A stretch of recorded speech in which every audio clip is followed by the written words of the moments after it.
우크라이나 선교사 김환삼입니다.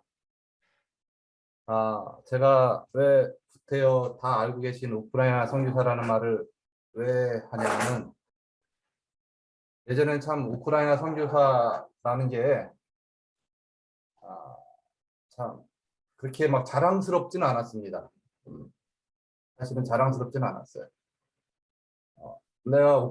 제가 우크라이나 사역을 하고 싶습니다라는 것은 얘기하지만 우크라이나 선교사라는 것 자체에 있어서는 조금 마음속에 불편함이 있었어요. 어떤 불편함이 있었냐면은 우크라이나가 생각보다 그렇게 녹록한 땅은 아니에요. 모든 선교지가 그렇겠지만은 정치적으로 맨날 다 뒤에서 부패 지수가 뒤에서 몇 번째이고 사람들은 그렇게 변화하지도 않고 교회들이 그렇게 사람들이 빨리 이렇게 성장하지도 않는 것 같고 열심히는 사역을 한다고는 나름대로 노력을 했는데 예수 믿는 사람들 그렇게 많지도 않은 것 같고 그래서 참 제 안에 답답함이 있었는데 최근 러시아의 공격으로 인해서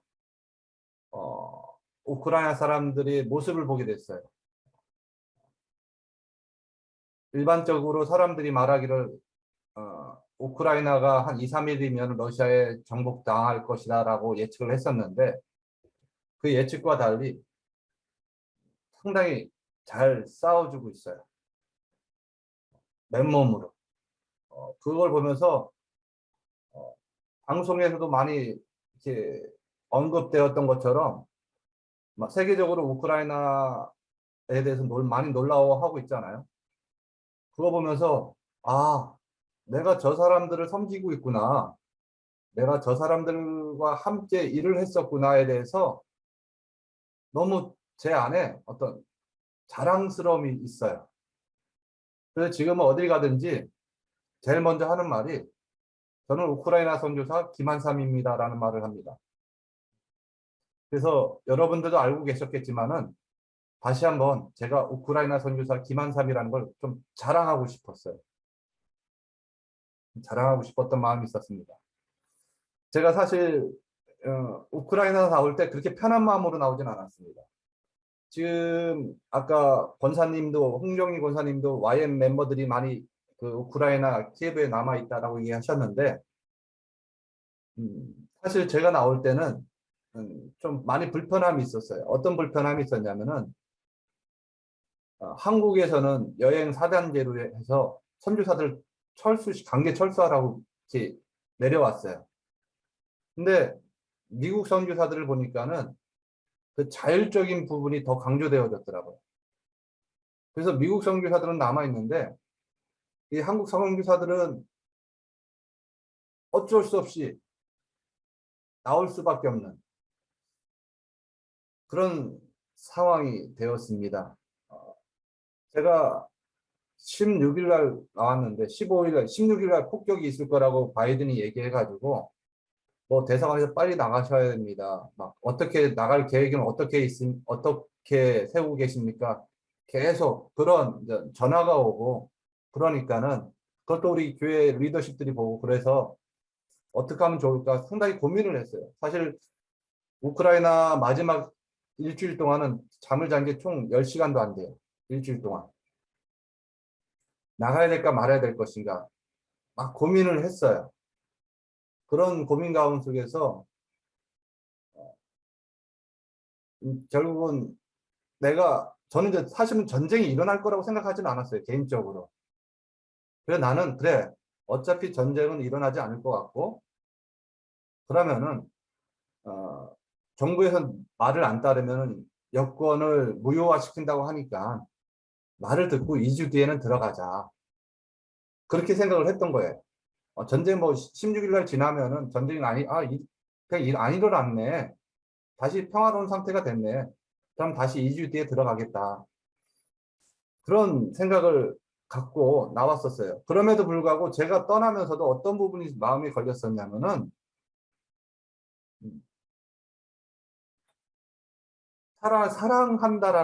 사랑한다라는 거는 힘들 때 같이 하는 거잖아요. 힘들 때. 내가 당신을 사랑해 했을 때 좋을 때만 함께 있는 게 아니라 그 사람이 가장 힘들고 어려울 때 같이 있어주는 게 같이 있어주고 뭐 내가 위로는 못하더라도 함께 있다라는 걸 보여주는으로써 사랑을 표현하는 거잖아요. 저는 그런 면에서 에젤에 참 감사하고 있습니다. 에젤에서 많이 제가 힘들고 어려울 때 함께 있어 주셔서 정말 저는 제 안에 빚진 마음도 있고 감사함이 참 큽니다. 근데 저는 성도들한테 제가 사랑한다라고 얘기를 했는데 정작 힘든 상황 속에선 제가 함께하지 못하니까 제가 한국에 나와서도 매일 전화를 했어요. 매일. 제가 제 생활 시간이 한국 시간에 맞춰 있진 않아요. 우크라이나 시간에 맞춰 있어요. 자, 여기가 보통 7시간 차이 나니까는 한 한국 시간 3시간 3시 정도 되면 거기 이제 아침에 일어나서 움직이고 막 그렇게 할 때예요. 그리고 이제 새벽 3시까지 새벽 3시까지 계속 현지인들하고 우리 교회 성도들하고 통화하면서 지냈는데 지난주에 어, 지지난주가 됐나요 벌써? 9일째 됐는데 그렇죠. 지지난주죠. 지지난주 목요일에 전화하는데 갑자기 우리 현지 자매가 그러는 거예요. 목사님 폭탄이 터졌어요. 그러는 거예요. 미사일이 발사됐어요. 여기에 미사일이 떨어졌어요. 순간 이게 뭐지? 이게 뭐지? 그러다가 뉴스를 보니까는 제 생각에는 러시아가 공격을 해도 극히 일부 지역만 공격을 할 거라고 생각을 했는데 전체적으로 공격을 한 거예요. 미사일이 폭격이 되고 전투기가 이제 또 폭격을 가하고 그 다음부터 아이들이 이제 저희 교회 사람들이 교회로 몰려들기 시작했죠. 그 다음부터 이제 매일 아이들이 이제 교회에 한 15명에서 20명 정도가 모여서 생활을 하고 있습니다. 전화를 매일 할 때마다 목사님 총소리가 들려요. 교회 화약 냄새가 가득해요. 그런 얘기를 들을 때마다 어, 제 안에 빚진 마음이 있는 거죠. 빚진 마음. 사랑의 빚.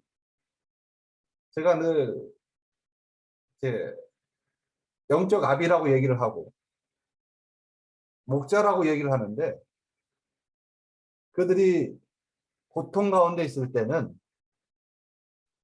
정작 총소리가 오가고 화약 냄새가 진동할 때는 목자의 역할을 못하고 있고 아비로서의 역할을 못하는 거죠. 이게 얼마나 심각하냐면은 아이들이 매일 포탄 소리 들리니까는 하나이가 정신줄을 거의 놓다시피 했어요. 갑자기 얘가 막 웃고 울고 욕하고 그 모습을 또 꼬마의 아이들이 옆에서 보는 거예요.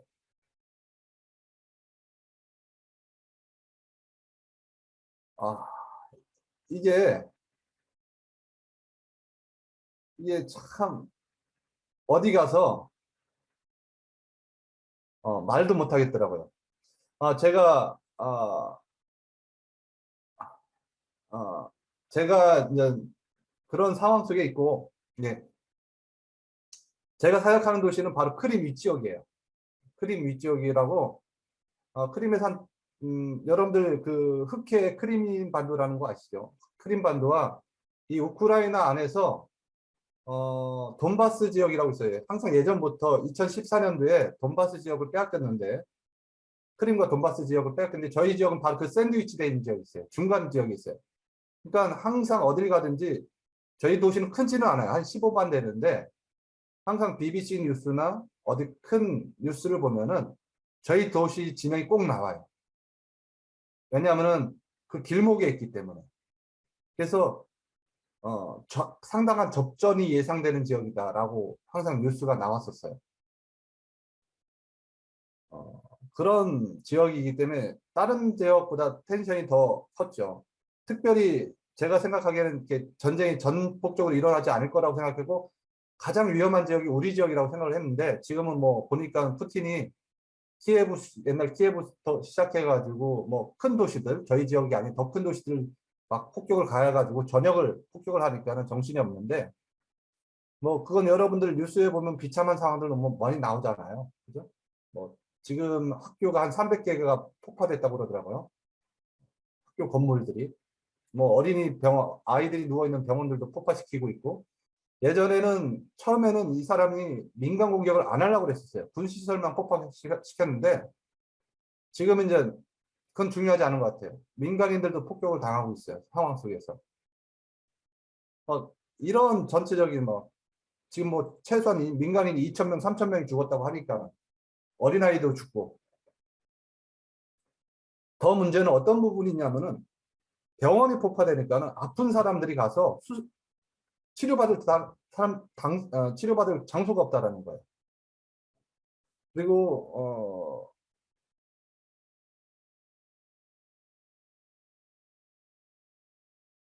지금 이제 많은 난민들이 발생을 해요. 많은 난민들이 발생을 하는데 폴란드라든지 이 전쟁으로 인해서 폴란드라든지 그 루마니아라든지 헝가리라든지 그쪽에는 난민들이 발생하는데 많이 도와주고 있어요. 국제단체에서 도와주고 있는데, 이 난민들이 갈 때는요, 난민으로 떠날 수 있다는 건 어떤 상황을 의미하냐면 그만큼 재정적인 돈이 있다는 거예요. 난민으로 가는 것도. 근데 정말 가난한 사람들은 그 지역을 나가지 못해요. 뭐 난민으로 갈 때 차를 이동하거나 어떤 움직일 수 있는 돈이 있으니까는 움직이는데, 가난한 사람들은 움직이지 못해요. 그래서 저희 성도들은 가지는 못했어요, 사실은. 근데 난민들한테는 또 국제적으로 많이 도와주는데, 남아있는 사람들은요, 도움의 손길이 없어요. 차단되어 있기 때문에, 외부로부터 지금 저희 도시 같은 경우도 외부로부터 철저히 차단되어져 있기 때문에 식료품과 의약품을 공급받지 못하는 상황이에요. 이런 상황이 참, 편치는 않죠. 그래서 저는 항상 그 상황 속에서 참 제 스스로 죄책감을 좀 많이 갖고 있었어요. 뭐 다른 분들이 목사님 그런 마음 갖지 마십시오, 그렇게 말을 하는데 저희 입장은 또 그건 아닌 것 같아요. 그래서 막 고민하고 있을 때 저랑 친하게 지냈던 현지 목사님이 저한테 편지를 보냈어요. 제가 그 아마 다 공유했을 건데, 제가 목사님 저한테 메시지가 왔어요. 목사님, 저는 멜리토플에 있고 인터넷 상황이 좋지 않습니다. 그럴 때 제가 이제 답 이렇게 얘기했어요. 목사님, 죄송합니다. 정말 제가 너무 죄송합니다. 함께 있어서 주지 못해서 죄송하고, 죄송합니다라는 말밖에 못했어요. 죄송합니다. 그랬더니 목사님이 이런 말을 했어요. 김 목사님, 죄송해야 할 필요 없어요. 어차피 당신은 여기서 남아봤자 별 도움 되지 않는 사람이에요. 근데 한국에서 이분이 저한테 부탁을 한 게, 한국에 계셔서 당신이 할 일이 있습니다. 우크라이나 상황을 알려주세요.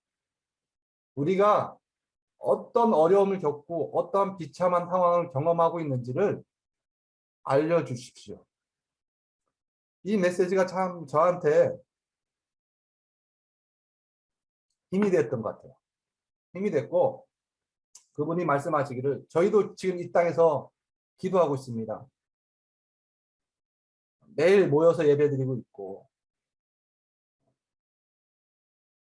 하나님을 앞에 은혜를 구하고 있습니다. 근데 이분이 그런 최근 며칠 사이에 나눴던 대화 중에 이 땅이 다시 예전처럼 돌아갈지는 의문입니다. 사람들은 다시 빵을 사기 위해서 구소련 시절처럼 줄을 서기 시작했고, 가게에는 물건들이 없고, 의약품은 구할래야 구할 수가 없습니다. 약간 은유적으로 목사님, 여기는 북한이에요, 이렇게 얘기를 하더라고요. 계속 부탁하는 말이 알려주십시오. 알려주십시오. 그래서 이런 상황 속에서 제가 무엇을 할까 고민을 하다가 말씀 보는 가운데 예레미야 9장, 예레미야 9장 17절, 18절에 있는 말씀이 생각났습니다. 제가 한번 읽어드리겠습니다. 예레미야 9장 17절, 18절입니다. 만군의 여호와께서 이와 같이 말씀하시되 너희는 잘 생각해보고 곡하는 부녀를 불러오며 또 사람을 보내 지혜로운 부녀를 불러오되 그들로 빨리 와서 우리를 위하여 애곡하고 우리 눈에서 눈물이 떨어지게 하며 우리 눈꺼풀에서 물이 쏟아지게 하라. 함께 울어줘야 될 사람들을 찾아야 된다는 거죠. 우크라이나를 아픔을 위해서 함께 울어줄 사람들을 찾아야 된다는 거죠.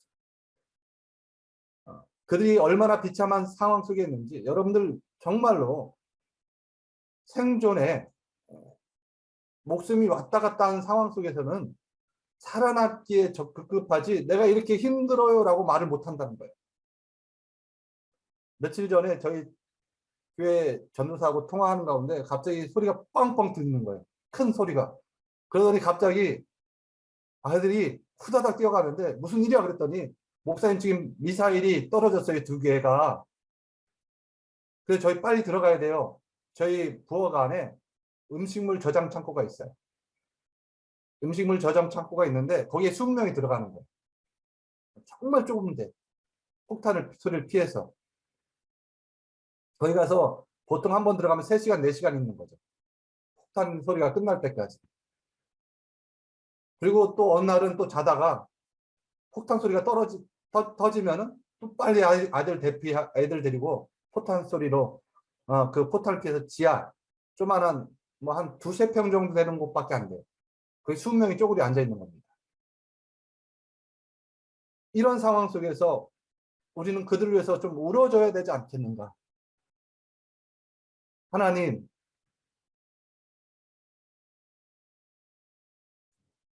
네, 울어줘야 되지 않겠는가. 또 많은 젊은이들이 지금 군대에 자원 입대하고 있어요.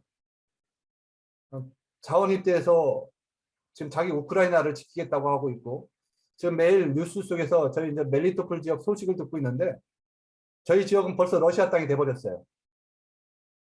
러시아 땅이 돼버려서 재미난 현상이 있는데, 러시아 군인들이 식료품을 갖다 준대요. 부제품을. 2015년도까지 유통기한이었던 것들을. 원래는 우크라이나는 구제받을 필요가 없어요. 도움받을 땅이 아니에요. 음식물이 풍부한 땅인데 도와주겠다고 전쟁을 일으킨 사람들이 도와주겠다고 가져오는 거예요. 이 사람들은 자기들이 할 수 없으니까는 몸으로 탱크를 막고 있어요. 멜리토폴 지역은. 벌써 이제 러시아군이 점령되어지니까는 탱크 앞에 가서 빨리 물러가라고. 빨리 물러가라고. 총을 쏘는데도 물러가라고. 이 사람들은 누군가가 자신들의 상황 때문에 어려움 때문에 울 상황은 아니에요. 울 수 있는 상황이 아니에요. 그래서 성경에 보면은 누군가가 대신 울어줘야 될 사람들이 필요한 거예요. 예레미야에서도 지금 보면 이스라엘 장례 풍습에 보면은 곡하는 여인들이 있어요. 상처받은 사람들을 위해서. 사랑하는 사람을 잃어버린 그 사람들 대신해서 곡해주는 여인들이 있어요. 저희가 그런 사람이 돼야 된다는 거예요. 우크라이나 자체는 울 힘이 없어요. 우리가 그들을 위해서 하나님 이 땅을 좀 불쌍히 여겨 주십시오. 너무 아파하고 있습니다.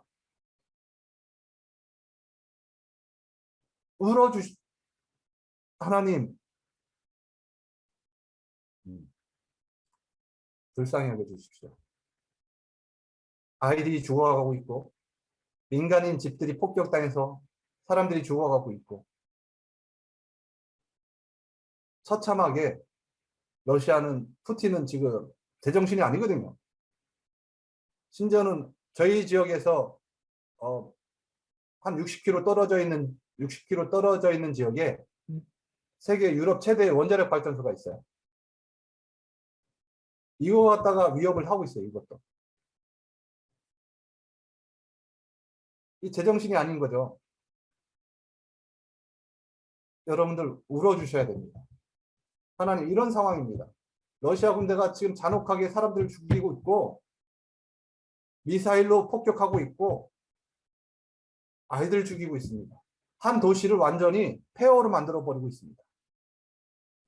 저희 멜리토폴은 그나마 다른 지역에 비해 빨리 점령당해서